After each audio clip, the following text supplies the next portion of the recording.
Donc, je voulais m'arrêter sur ce point, ce croisement entre les deux disciplines, donc management et aussi donc, du point de vue finance et donc tout ce qui est intelligence artificielle, parce que pour nous, c'est-à-dire ça reste très abstrait si on ne met pas l'intelligence artificielle sur, c'est-à-dire sur des applications réelles qui touchent notre vie quotidienne.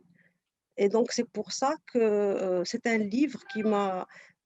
Donc, c'est la lecture d'un livre de Deneau, Alain Deneau, un professeur de philosophie canadien, qui a écrit un livre qui s'appelle La médiocratie et ce qui a parlé un peu très brièvement de la problématique donc, du trading aux fréquences, de haute fréquence et donc et son impact très, très, très, très, comment dire, très controversé sur donc l'économie en général. Donc, je ne sais pas si on peut commencer ou Oui, là. oui, on peut commencer maintenant. D'accord, très bien.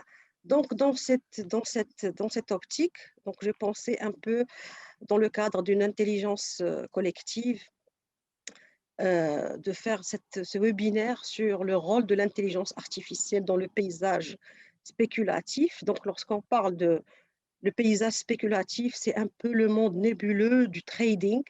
Donc, ce que vous avez vu, par exemple, dans des films américains très à la mode, comme Le Loup du Times de Wall Street, par exemple, ce sont les traders qui arrivent à se faire beaucoup d'argent en peu de temps. C'est un peu ce monde-là, comment il est arrivé à adopter donc l'intelligence artificielle comme mode privilégié pour faire de donner des ordres donc de spéculation boursière. Et donc, on va voir dans cette présentation d'abord, on va définir qu'est-ce que c'est que le trading haute fréquence et en quoi il se différencie par rapport au trading classique. On va voir quelles sont les trois principales tâches du THF, c'est-à-dire le trading haute fréquence. Et puis, on va avoir l'enjeu principal, pourquoi, et puis la problématique que cela pose. Et puis, on va épiloguer notre webinaire à travers la présentation des risques et des problèmes réglementaires et éthiques. Pour faire un peu d'histoire, avant de commencer la présentation, comme vous savez, le monde des finances était, avant les années 70, il était régi par ce qu'on appelle donc les accords de Bretton Woods. Je ne sais pas si parmi les participants connaissent qu'est-ce que c'est est-ce qu'ils ont une idée de ce que c'est que les accords de Bretton Woods? Est-ce que vous avez une idée de quoi s'agit-il? C'est quoi? Quel est le rôle des accords de Bretton Woods dans la gestion de l'économie mondiale? Est-ce que vous avez une idée? Moi, personnellement, pas vraiment. Mais il y a une réponse, non, madame. Donc, Une je ne suis réponse. pas le seul. Très bien. D'accord, très bien. Donc, les accords, donc l'économie mondiale, à partir de l'année 1944, l'économie mondiale était régie par ce qu'on appelle les accords de Bretton Woods. Donc, c'est pour assurer une renaissance de l'économie mondiale après donc, le grand choc des deux guerres mondiales. Et puis, donc, c'était à la veille de 1944. Et qu'est-ce qu'on a décidé? Donc, les pays c'est-à-dire les plus forts, ont décidé d'organiser l'économie mondiale en l'indexant donc sur le dollar américain. Le dollar américain était lui-même indexé sur l'or. C'est-à-dire que chaque pays, chaque monnaie nationale était indexée sur le dollar. Et puis le dollar lui-même était indexé sur de l'or. Donc cette indexation sur le dollar américain et sur l'or assurait une stabilité de la finance mondiale. On avait donc les taux d'intérêt étaient stables et donc la finance connaissait une certaine stabilité. Or, depuis l'année 1990, donc 1970, après le choc pétrolier, donc il y a eu une nouvelle donne dans la finance et l'économie internationale, c'est qu'on s'est défait donc des accords des Bretton Woods. Donc le dollar n'est plus indexé sur l'or, mais donc on a procédé à ce qu'on appelle la déréglementation. La déréglementation, c'est-à-dire que le champ, donc la finance, les taux d'intérêt et des crédits, donc elles sont indexées selon l'offre et la demande. Donc il y a eu ce qu'on appelle la déréglementation, et là, donc c'est commencé à s'effriter la première, c'est-à-dire l'effritement de l'incertitude dans les marchés financiers pour arriver jusqu'à l'année 2018, donc l'année du big crash où donc l'économie mondiale a failli s'effondrer, donc et il fallait beaucoup de temps donc pour commencer à gommer tout ce qui a été donc et je vais expliquer pourquoi et puis je viens à la relation de l'intelligence artificielle donc dans le monde du trading. Donc après cette déréglementation, les taux d'intérêt ne sont plus fixés, ne sont plus indexés sur le dollar américain. D'ailleurs, cette indexation sur le dollar américain est l'un des points sur lesquels les États-Unis se battent très fort. C'est-à-dire dès qu'un pays il décide de ne plus indexer sa monnaie sur le dollar, donc généralement il y a une guerre qui est déclarée à ce pays. Donc il y a eu la déréglementation, les taux d'intérêt sont plus sûrs. Donc, il fallait créer des produits financiers pour les assurer. Il fallait créer, c'est-à-dire pour assurer une certaine stabilité des échanges financiers, on a créé des produits assurantiels. Et puis, ils se sont rendus compte que ces produits assurantiels eux-mêmes devaient être assurés par d'autres produits assurantiels et allant en recrudescence des produits dérivés desquels issus d'autres produits dérivés. Donc, on est arrivé à une panoplie d'une multitude de produits financiers à gérer. Et donc, c'est de là qu'on est passé donc d'une économie réelle. À côté d'une économie réelle, on a ce qu'on appelle la bulle financière, c'est-à-dire ces produits spéculatifs qui sont peut-être, donc selon les statistiques, supérieurs à l'économie réelle. Et donc, c'est cette bulle financière vide, c'est-à-dire ces produits spéculatifs qui ont causé donc l'effondrement et le grand crash financier de l'année 2008 qui a causé donc la faillite de plusieurs banques, plusieurs institutions. Si vous vous rappelez, beaucoup d'Américains ont perdu leur maison, ils ont perdu leur retraite. Est-ce que vous vous rappelez un peu de cette crise de l'année 2008? Oui, bien sûr. Oui, bien Oui, sûr. bien sûr. Est-ce que c'est clair jusque-là? Est-ce que Non, non, ce que je c'est bien, raconte professeur. Ouais, ouais. est clair? Non, c'est Très très bien. bien. Donc, après cet état de choses et avec d'autres circonstances, euh, c'est-à-dire facilitatrices, c'est-à-dire les développements des IT, donc il y a eu donc l'introduction, c'est-à-dire l'introduction de l'intelligence artificielle dans le monde de la finance. Donc, ces transactions boursières qui étaient effectuées par des traders, c'était donc, des banquiers, des jeunes banquiers avec la force et la vigueur que vous voyez dans les films. Donc, il y a eu l'introduction donc de l'intelligence artificielle qui va venir remplacer ces traders humains par donc des algorithmes puissants mathématiques qui vont eux donc remplacer l'humain pour vendre et acheter donc des actions. Donc c'est pas, je veux que vous preniez un peu donc en considération les enjeux graves c'est-à-dire de cette opération parce qu'on parle parfois ce qui met en jeu, c'est l'épargne, par exemple, des petites gens qui mettent. C'est comme, je ne sais pas si vous vous rappelez de l'histoire de Bernard Madoff. Est-ce que vous connaissez Bernard Madoff? Est-ce que vous avez déjà. Non. Moi j'ai entendu parler de Madoff, oui. Qu'est-ce qu'il a fait, L'escroc un peu, c'est Madoff? un escroc.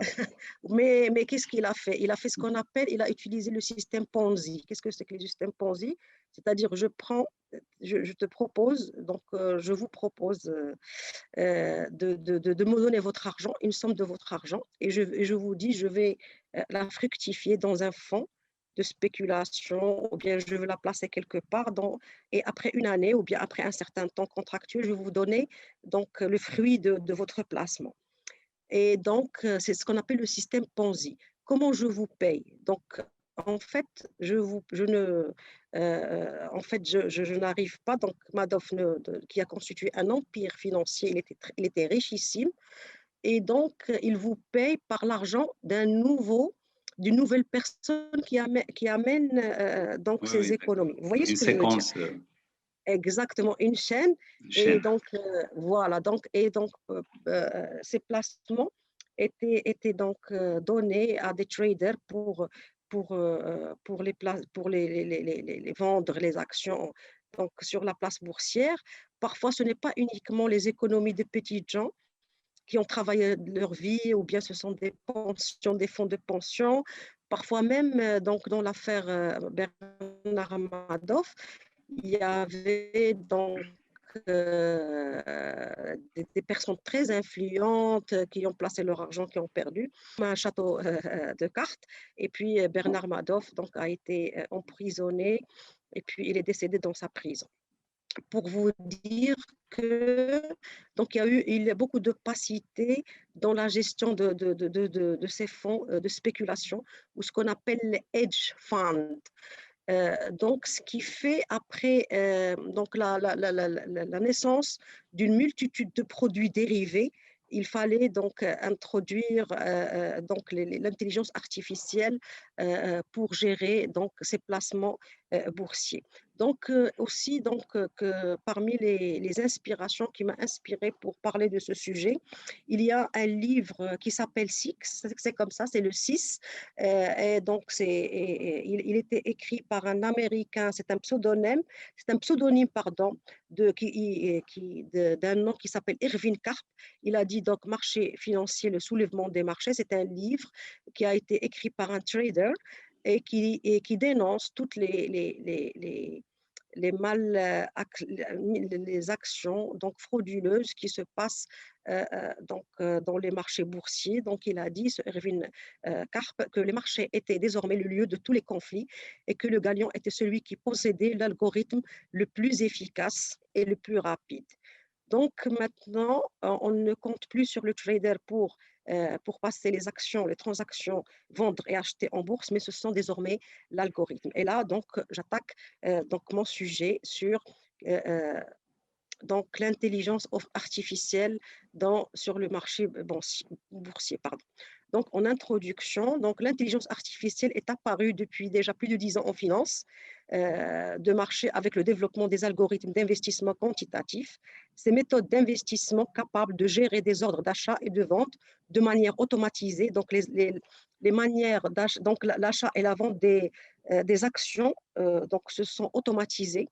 Donc, on notamment fait parler d'elle à travers le trading de haute fréquence. Loin de faire l'unanimité, le HFT, donc le haut trading fréquence, soulève toutefois maintes controverses. On va voir comment. Le trading haute fréquence a vu le jour vers les années 1990, mais il s'en est réellement développé une dizaine d'années plus tard, c'est-à-dire dans les années 2000. Cette forme de trading automatisé pour engranger des profits, comme a dit le professeur de Boulon, il a dit que donc c'est un peu comme la roulette russe. Il peut soit engranger, faire gagner donc des profits démesurés grâce aux sommes colossales mises en jeu et soumises au bon vouloir des ordinateurs et de la connexion Internet la plus rapide. Et on va voir donc comment. Donc, parmi les noms de ces algorithmes qui gèrent donc les marchés boursiers mondiaux, donc les bourses de New York, en Suisse, en Europe. Voilà, parmi les noms de ces algorithmes, on trouve ARID, Blast, ça veut dire explosion, Guerilla, Iceberg, Nightwalk, Ninja, Shark, Sniper. C'est la guerre, vous voyez. Donc, même ce qui est grave. Et Sumo, vous connaissez le Sumo, donc c'est le fameux le jeu japonais des colosses. Donc, ça veut dire que la finance mondiale, c'est comme un jeu vidéo Moi, je le vois comme ça, qui est mis dans les mains de quelques personnes donc, qui sont en train de se faire la guerre. Pourquoi? Parce que la nanoseconde, au niveau du trading, elle veut de l'or. On va voir pourquoi. Donc, les algorithmes, parce qu'ils sont capables de prendre des décisions en nanosecondes. Donc, nanoseconde, on ne peut même pas la quantifier, nanoseconde. Donc, c'est un temps fou au lieu donc qui ne peut jamais donc cette rapidité ne peut jamais être atteinte par une personne donc un être humain. Donc ces algorithmes peuvent être donc agir, prendre des décisions en nanosecondes, acheter ou vendre. Et puis, ce qui est important, pourquoi donc on a remplacé les traders humains par des ordinateurs, c'est pour le côté émotionnel. Généralement, les personnes, l'humain, donc, il garde toujours donc sa dimension émotionnelle, la peur, l'angoisse, et surtout lorsqu'il est en face d'une opération, des sommes colossales, faramineuses. Donc, il y a une certaine appréhension. Donc, on a choisi donc des ordinateurs qui n'ont pas d'émotion pour prendre des décisions d'achat et de vente. Donc, vous avez sur cette image un peu la,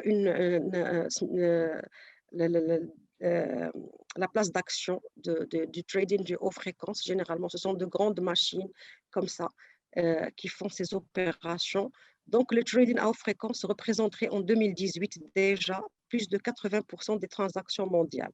Donc, actuellement, notre finance, elle est gérée. Donc, les dettes publiques des États, l'épargne des gens, tout ce que vous pouvez imaginer dans le monde de la finance, il est géré par donc des algorithmes mathématiques. Donc, on va essayer pour plus. Est-ce que c'est bon jusque-là? Est-ce que Non, tout c'est est bon, c'est bon, clair? c'est bon, Est-ce professeur Diane. que c'est bon? Je continue. Très bien. Mhm. Donc, on va définir donc, une bonne définition de ce que c'est que le trading de haute fréquence. Donc, high frequency trading ou le nano trading. Le nano trading parce que les opérations se font en nanosecondes. Donc, sont l'exécution à grande vitesse de transactions financières faites par des algorithmes informatiques. C'est une des trading, des catégories de trading, pardon, automatique basée sur la décision statistique, c'est-à-dire les probabilités qui gère de plus en plus les données boursières à la manière d'un big data devenu inaccessible aux analyses humaines et bancaires tradis haute fréquence, c'est que il n'est plus, donc la finance n'est plus l'apanage des financiers. Mais la finance est devenue l'affaire des ingénieurs informatiques, des data scientists. Donc, ce sont eux qui font maintenant. Vous voyez un peu la transformation du métier. Donc, ce sont les ingénieurs informaticiens, data scientists qui font du finance et non pas donc, les banquiers traditionnels, les développeurs d'algorithmes. Donc, et c'est une boîte noire pour donc la personne lambda, c'est-à-dire on n'y comprend rien. D'ailleurs, même au niveau de la réglementation, comme qu'on va voir dans les risques, donc on n'arrive pas à pointer du doigt les opérations fallacieuses parce que ces algorithmes, les personnes ordinaires n'y comprennent rien. Ils ne peuvent pas les taxer ou bien lui dire que c'est frauduleuse, mais il y a de la fraude parce que généralement, les autres personnes à part, donc ce qu'on appelle les délits d'initiés, c'est-à-dire les personnes, les programmeurs qui connaissent ce qu'ils ont fait dans leur algorithme. Donc, c'est très difficile de trouver des fuites ou bien de trouver donc, des actions malhonnêtes. Pourquoi? Parce que ce langage des algorithmes, n'est connu que donc, de ses développeurs. Donc, le trading algorithmique est aussi appelé trading automatisé ou trading automatique, boîte noire de négociation. En anglais, donc black box trading, effectué par des robots de trading ou robot traders, est une forme de trading avec utilisation des plateformes électroniques pour la saisie des ordres de bourse en laissant un algorithme décider des différents aspects de l'ordre, tels que l'instant d'ouverture, de la clôture, le prix ou le volume de l'ordre, et ceci dans de nombreux cas sans la moindre intervention humaine. Donc maintenant, tout ce qui est trading dans les grandes bourses, les plateformes boursières mondiales, Japon, Hong Kong, Chine, Shanghai, tout ce que vous voulez. Donc, ce sont donc ce sont des robots qui prennent donc, donc les ordres sur les plateformes boursières. Maintenant, on va passer donc sur une autre définition. Moi, j'insiste beaucoup sur les définitions pour bien comprendre donc, le concept, comme c'est un concept nouveau. Donc, la Banque du Canada définit cette pratique comme étant la mise en œuvre très rapide de stratégies de négociation automatisées qui permettent l'exécution d'un grand nombre d'opérations en court laps de temps dans le but de profiter des écarts de prix ou d'autres inefficiences observées sur un marché. Donc, le haut trading, frequency ou trading ou nano trading consiste à transmettre automatiquement et à très grande vitesse des ordres sur les marchés financiers sans intervention humaine à l'aide de programmes informatiques complexes appelés algorithmes. L'idée, c'est d'envoyer des milliers d'ordres par seconde grâce au recours à des outils électroniques, algorithmes qui détectent les écarts de prix entre acheteurs, marchés ou valeurs. Donc, la définition de l'EMSA, c'est l'European Securities and Market Authority, qui a en 2011 a essayé de donner une définition universelle du trading à haute fréquence. Donc, ce sont les activités de trading qui utilisent des techniques algorithmiques sophistiquées en vue d'interpréter les signaux de marché. Donc, les signaux de marché, ces algorithmes, ils peuvent aller les chercher dans les bases de données mondiales, c'est-à-dire un article sur un journal, donc tout ce qui est information disponible sur le net, il est scruté et donc par l'algorithme, et donc c'est une information qui est utilisée pour prendre des décisions et donner des ordres. Et de mettre en place un retour des stratégies de trading qui impliquent la génération d'ordres à haute fréquence et leur transmission avec des temps de latence faibles. Ces stratégies se rapprochent dans les faits de market making ou d'arbitrage avec des horizons de temps avantageux. Pardon, excusez-moi. De fait de market making ou l'arbitrage avec des horizons de temps extrêmement faibles. Donc, je passe. Donc, la définition du trading renvoie à l'exécution à grande vitesse de transactions financières par des algorithmes informatiques. Concrètement, l'idée, pardon, je vais juste placer cette barre. L'idée est d'acheter pour revendre dans un laps de temps suffisamment court pour se mettre à l'abri d'une évolution potentiellement négative du marché pendant la manœuvre. Alors, le trader à haute fréquence est soit un ordinateur, soit analyste quantitatif ou développeur informatique.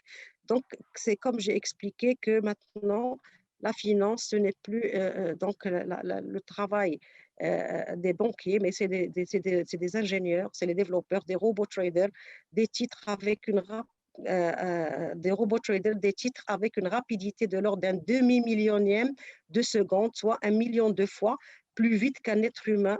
Donc, ces robots traders, ils sont imbattables par rapport donc à la capacité humaine. Donc, les trois principales tâches du trading à haute fréquence, la première, c'est d'analyser le carnet d'ordre existant pour l'alimenter en informations. Donc, comme j'ai dit, il exploite toutes les informations existantes sur le web.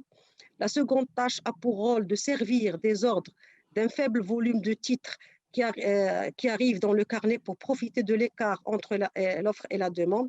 Donc, le troisième tâche a pour rôle la tenue d'une tendance haussière ou baissière.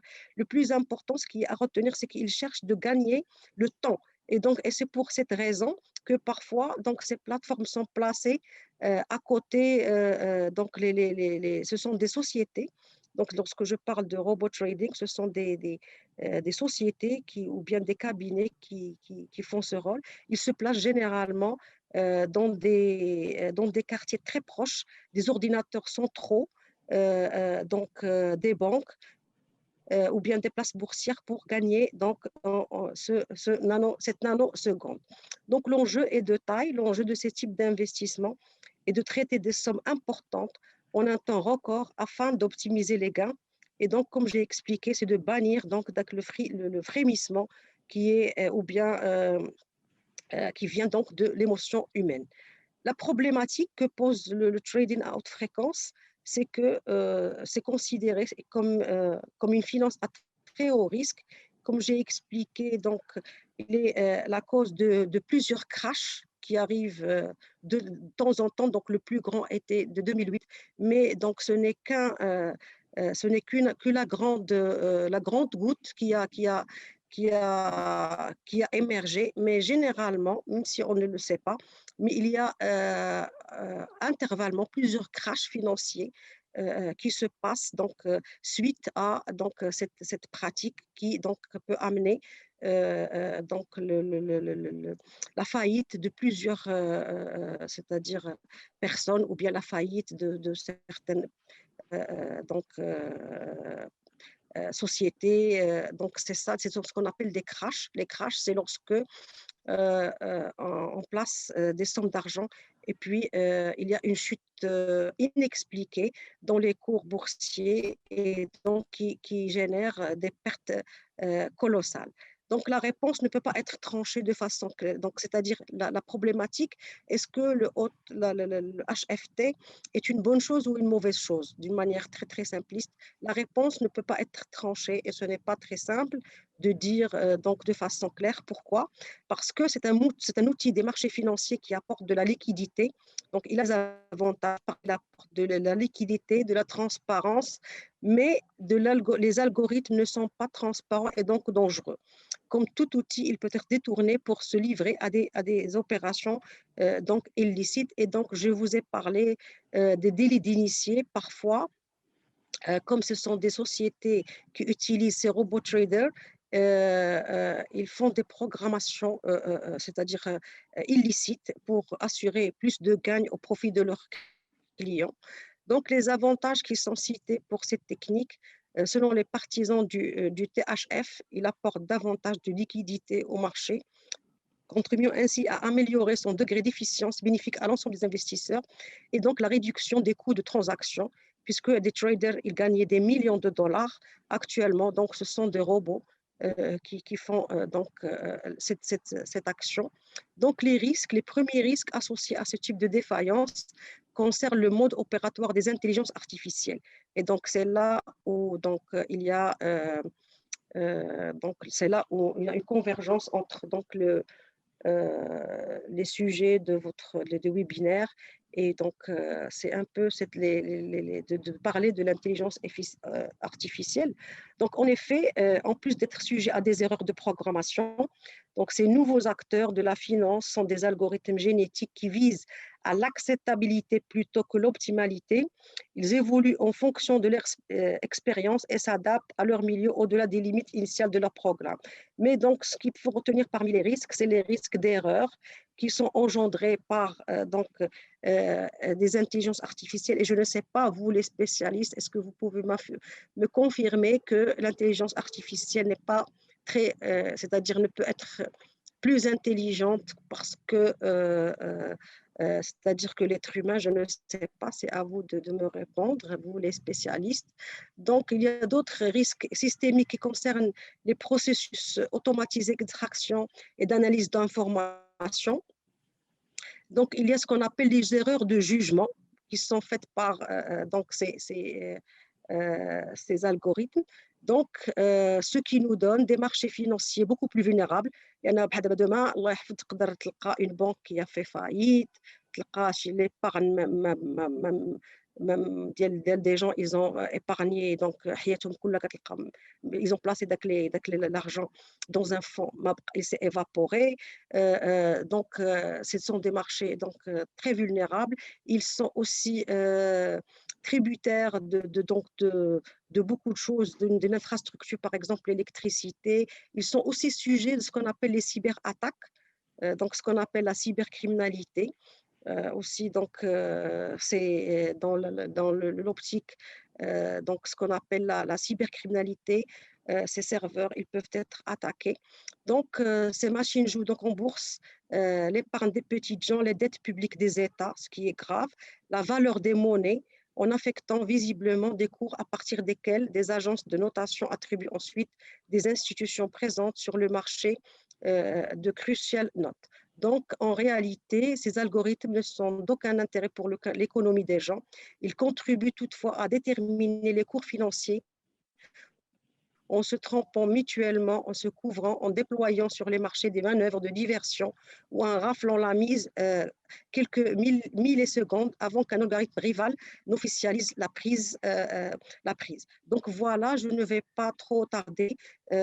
Donc d'autres risques, il y a l'abus, le problème de l'équité concurrentielle, il y a aussi donc les risques de réglementation, puisque à ce jour, il n'existe pas de réglementation assez solide pour encadrer donc le HFT parce que comme j'ai dit, les spécialistes, les gens de droit ne connaissent pas qu'est-ce qui se passe dedans.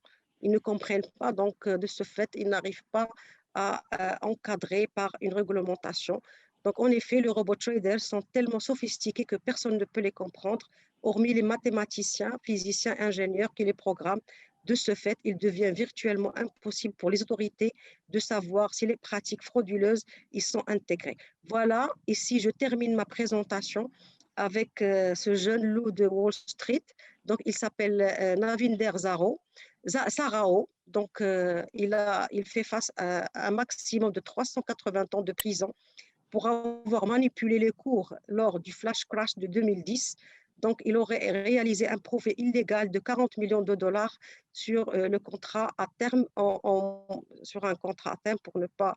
Donc, voilà, c'est un modèle donc de fraude qui a été opéré à travers un algorithme de trading. Donc, sur ce, donc, أنا je sincèrement, en toute sincérité, éviter ma chérie Rehna, le webinaire sur beaucoup de choses.